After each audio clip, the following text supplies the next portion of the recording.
Hoje nós vamos tratar de um assunto chamado diferenciar o trigo do joio. Nós estamos vivendo tempos em que é confuso, mesmo a nossa sociedade e os nossos governantes, às vezes nos confundem com as suas palavras. O que está acontecendo?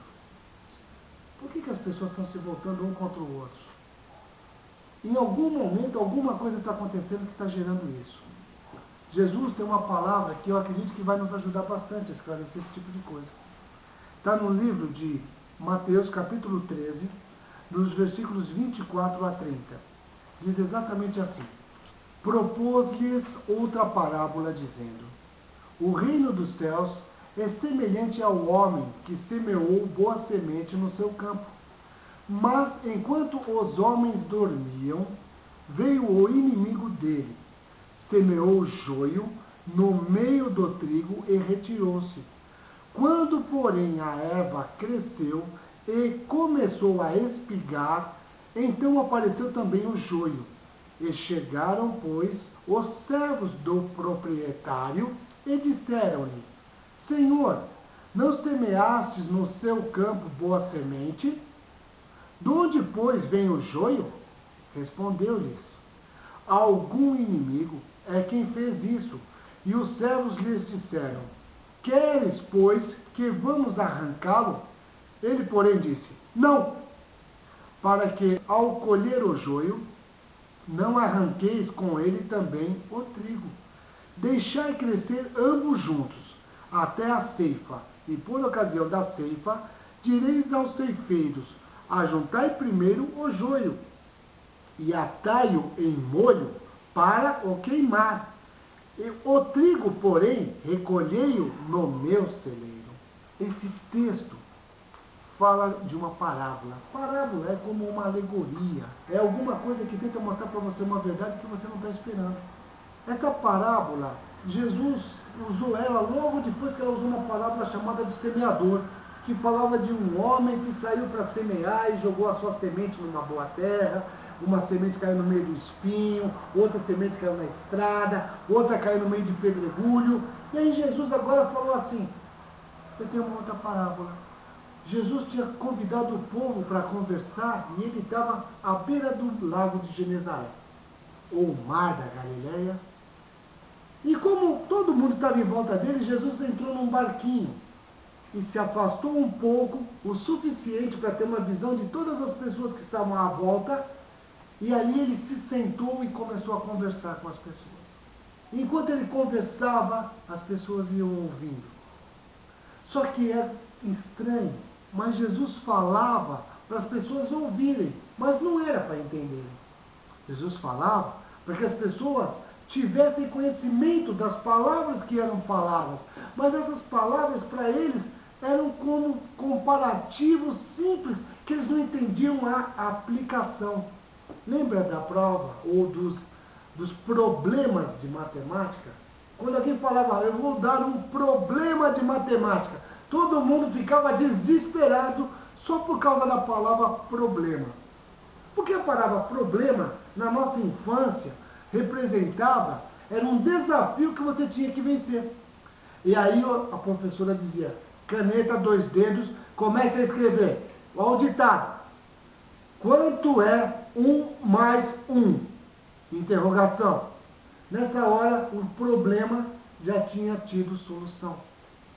Porque você, enquanto estava copiando o enunciado, você sabia a resposta.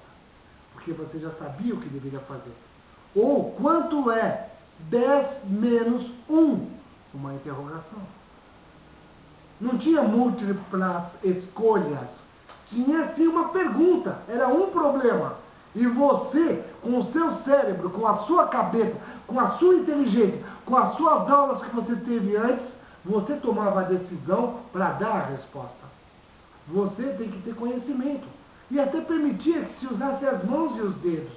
Porque era um meio de você ter algo para você se basear naquilo que você precisava. E não é difícil, mesmo nos dias de hoje, ver pessoas contando com os dedos ou tocando em alguma coisa para fazer contagem.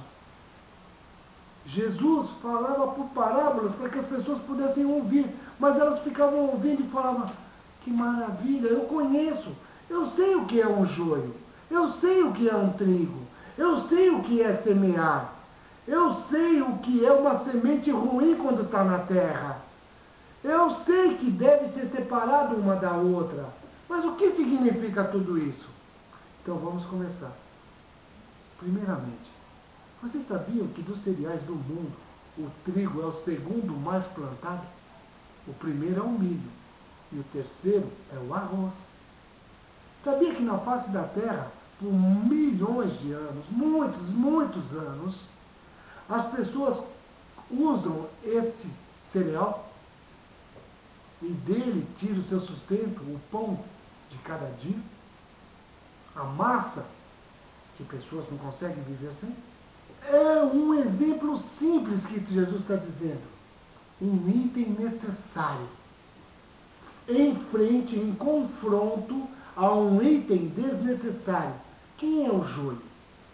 O joio, no grego, se chama cisânia, que nada mais é no nosso português comum, erva daninha. Para quem já colocou alguma coisa na terra ou já plantou alguma vez na vida, sabe que se você não tomar cuidado, a erva daninha vem. E quando vem a erva daninha, ou você a retira ela, tira. Ou você vai ter problema, que ela pode danificar a sua cultura. Ou seja, aquilo que você está plantando.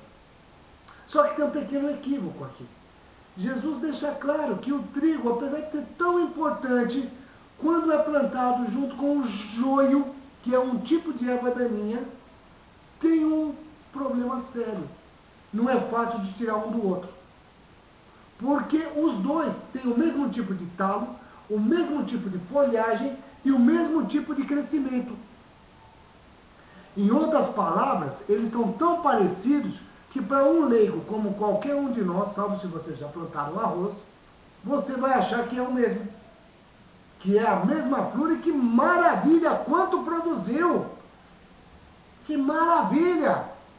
Nos dias de hoje, quantas vezes nós fazemos algumas coisas para as pessoas e nós ali nos empenhamos em fazer o melhor. E sempre chega alguém e fala, isso está mal feito. Porque se você fizesse de outro jeito, ficaria melhor. Porque se você fizesse assim, estaria mais certo. Se você fizesse de outro jeito, dá palpite. Mas você nunca vê essa pessoa colocar a mão na massa e falar, vamos fazer? Já ouviram aquelas frases? Vai fazendo que eu já volto. Você já ouviu essas frases? Essa frase é maravilhosa. Tira você da responsabilidade, põe o outro para botar a mão na massa e depois que tudo termina, você sai na foto como se tivesse feito. Não é maravilhoso? Agora, e você que sabe a verdade, como você se sente? Você que realmente foi lá, capinou, cavucou, fez um buraco, colocou a semente, jogou a aguinha, foi lá todo dia, tirou as ervinhas daninhas, fez tudo bonitinho, viu, cresceu o caule, tirou as folhinhas estragadas, cuidou quando viu a flor vir com adubo para melhorar e fortalecer. Você viu maravilhoso, você cuidou daquilo. Aí vem alguém falar, é meu. Não é bom o que nós fizemos? É nosso. Que gostoso. A nossa sociedade está porrada de gente assim. Você se mata para fazer o seu melhor e alguém encosta em você e fala assim, se fosse comigo eu teria feito melhor ainda. Absalão era filho do rei Davi. Deixa eu contar para vocês isso. Absalão era o filho querido do rei Davi. Um homem bonito, com cabelo maravilhoso, forte. Um cabelo forte mesmo, ele era um cabelo quase igual de Sansão. Tão forte que ele ficou preso uma vez entre os galhos de uma árvore, entre a árvore e o chão. Ficou preso. De tão forte o cabelo não quebrava.